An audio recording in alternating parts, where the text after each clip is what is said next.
Eric Auger, real estate agent with Urbanness Realty and creator of the signature approach to sell home. Today's topic is be smart, don't fall for tricks. So today I'm going to lift the veil on two of the oldest tricks that are used by real estate agents that they use for them to get you to work with them. And in doing so, I am probably going to make some enemies. And I don't care. I don't care if I expose a few agents who lack integrity and have to use those tricks in order to get clients. I don't care. I would prefer to know that I have educated you on what to look for and what not to do, rather than to let these people take advantage of what you don't know. So without any further ado, trick number one, I will sell your house for 1%. So the advertising, that's what it reads. I'll sell your house for 1%. That's it, 1%. Sounds pretty good, right? Well, if you start reading the small prints, then it's a different song. It doesn't sound as good. You'll probably find something to that effect. And I haven't read all of them, but I know, generally speaking, what you'll find. The first disclaimer that you'll find is, it only applies if I sell your house myself without a buyer's agent on the other side of the deal. In the event the buyer is brought by another agent, the 1% program does not cover the commission given to that buyer's agent. So what does that mean? That means that if the buyer for your house is not a client of the broker that you've hired to list your house, you'll pay more than 1%. It could be 2, could be 3, could be 4, 5, 6, 7, 10, 20.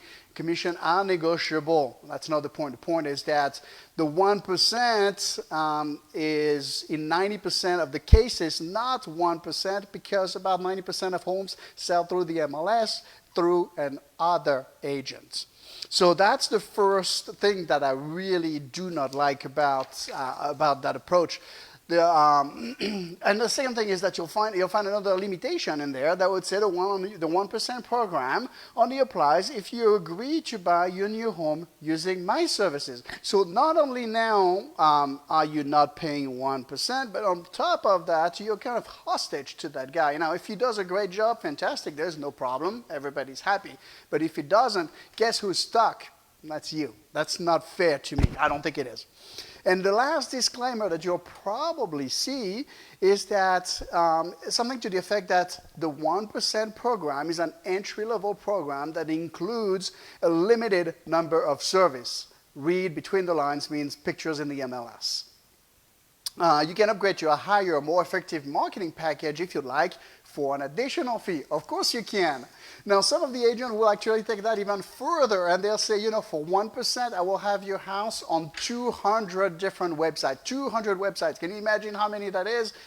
Well, the thing that they forget to tell you is that that 200 website is actually a syndication. What that means is that the moment they press the enter button in the MLS, the data is spread out immediately to those 200 websites. Automatically, they haven't lifted a finger to get there.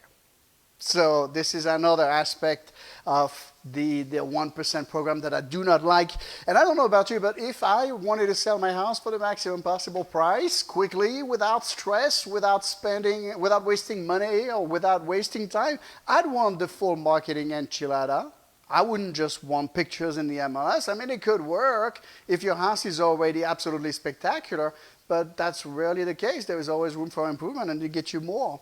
So in a sense, the 1% program is the Walmart program, where they advertise the rollback prices on 10 items where the price is absolutely unbiddable. But once you're in the store, you realize that everything else you're buying is at about just the same price as everywhere else. And that's why I don't like the 1% program. It's because it is a way to get you in the door and get you and try to upsell you and upset you. It would upset me, honestly. Trick number 2 is I'll sell your house in 30 days or I will buy it myself. This one makes the hair on my back go straight. Next to the headline, you'll see a small asterisk that reads, some restriction applies. And guess what the restrictions are? They are the very bottom in very, very small prints.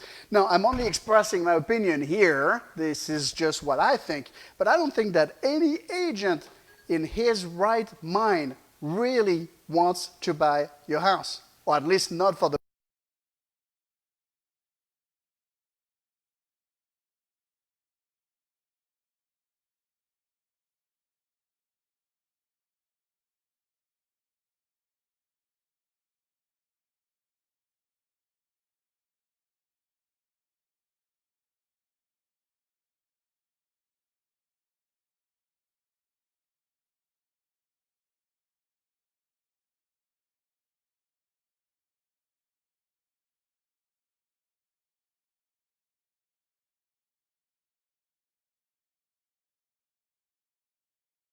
hit.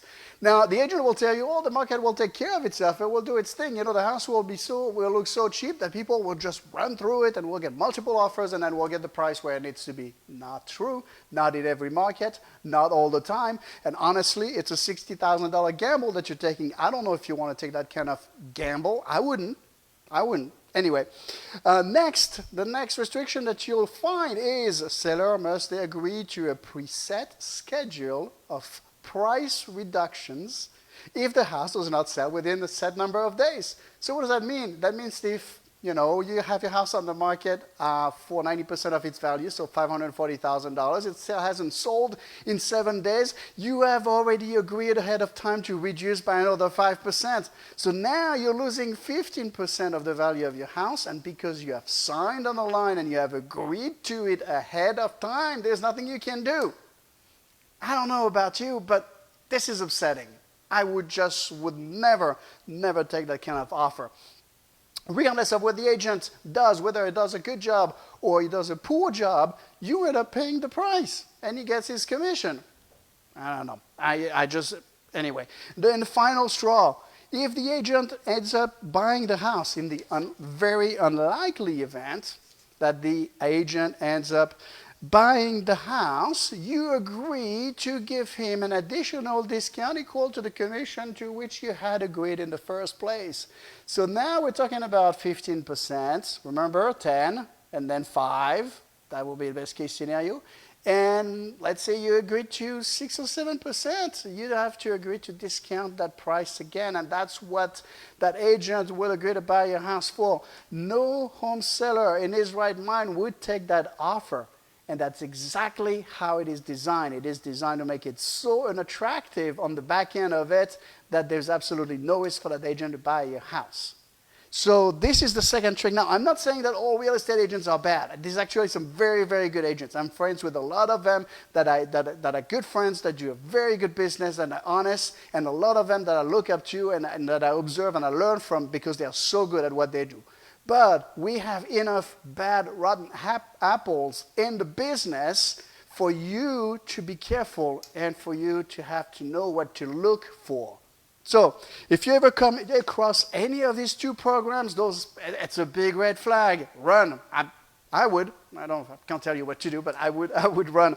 And this is why I created the signature approach to sell home. It's because I was sick and tired of those tactics that are designed to get you to list, with those agents. I wanted to give you a fair chance on the market. See, when we list a house on the market, we leave nothing up to chance. We have a 4-step process that makes sure that your house is the best value in the neighborhood, that it looks absolutely amazing, that it is visible everywhere, and that it is irresistible to buyers. So if you're interested, go to the signatureapproach.com, www.thesignatureapproach.com.